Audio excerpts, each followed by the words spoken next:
siapa-siapa. Ini Aceh bukan juga punya siapa-siapa. Tetapi yang berhak menentukan kemana arah Aceh hanyalah anak muda Aceh. Itu yang pertama.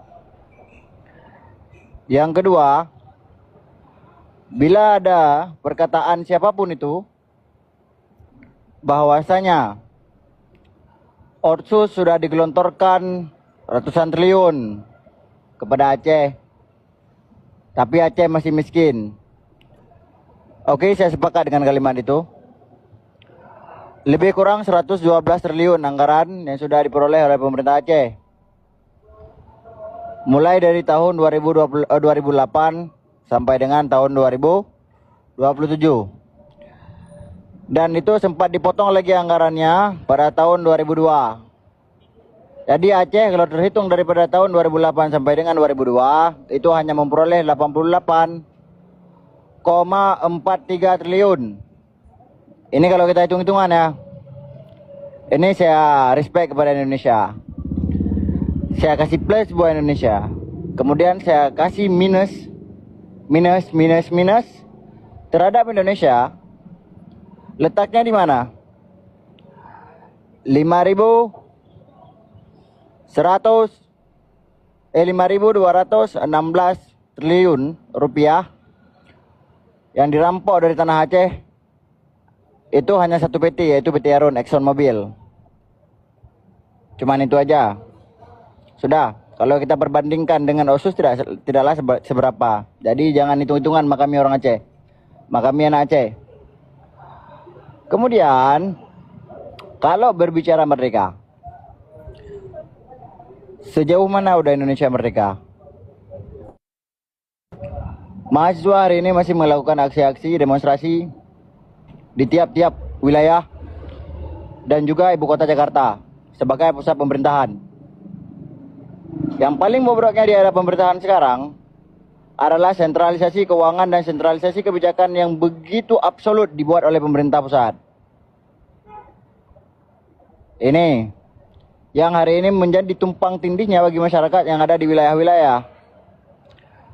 Tidak usah terlalu jauh kita berbicara, oh begini, begitu, segala macam. Pemerintah pusat hari ini menjadikan dirinya itu sebagai tirani. Prabowo itu sebagai tokoh politik, elit politik yang paling kejam.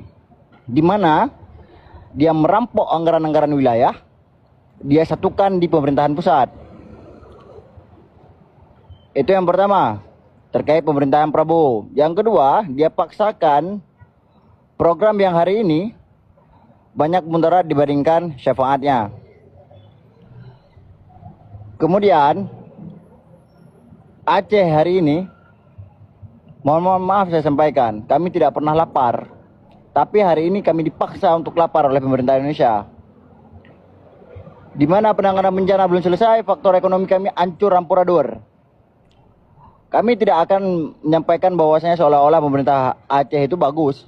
Enggak ada cerita. Dua-duanya bobrok, tapi yang paling bobrok adalah pemerintah pusat. Aceh hari ini bersuara, Papua hari ini bersuara, Maluku hari ini bersuara, Kalimantan sudah dibabat, hutannya dihamburkan, dihanguskan.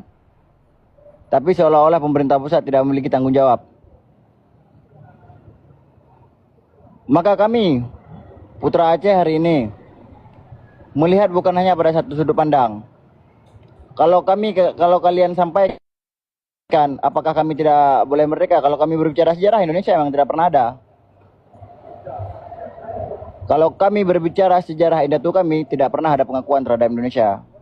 Tetapi pengakuan terhadap kesultanan, kerajaan-kerajaan lain ada. Kerajaan monarki yang ada di Sumbar ada. Kemudian yang ada di Sumut ada pengakuan daripada kerajaan kami. Tetapi kalau pengakuan Indonesia tidak pernah ada.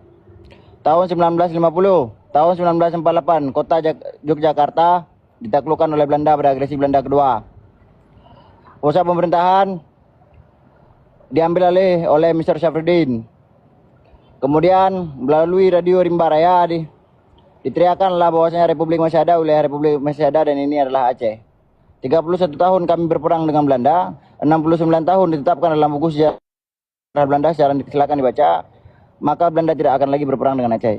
Yang ingin kami sampaikan bahwasanya kalau berbicara tentang sejarah, kami putra Aceh cukup paham terkait sejarah. Kalau kami berbicara merdeka, seharusnya tidak perlu lagi kami bicarakan tentang merdeka. Kami memang sudah merdeka.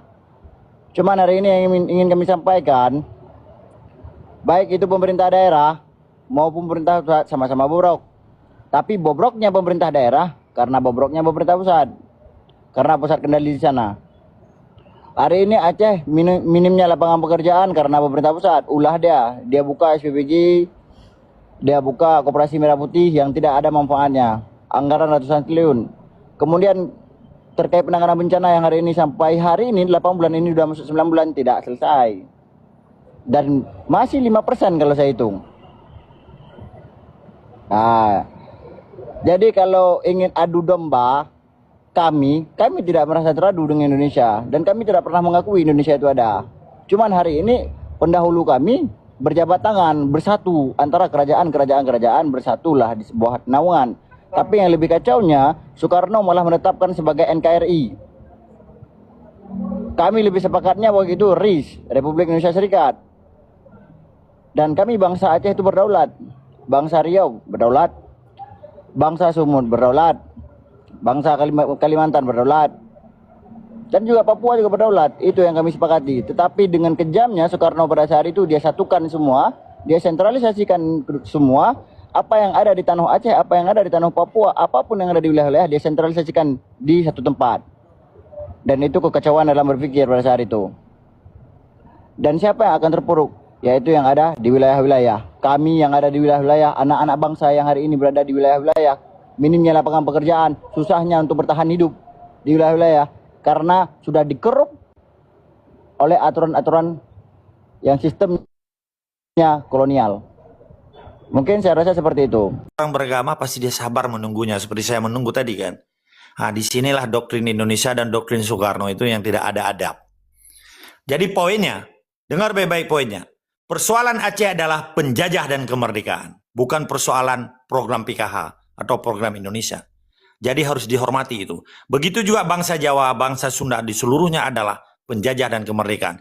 Karena Indonesia berubah menjadi pemerintah dan menjadi penjajah hari ini kepada bangsanya sendiri. Karena terjadi KKN koruptor, collusion dan nepotism.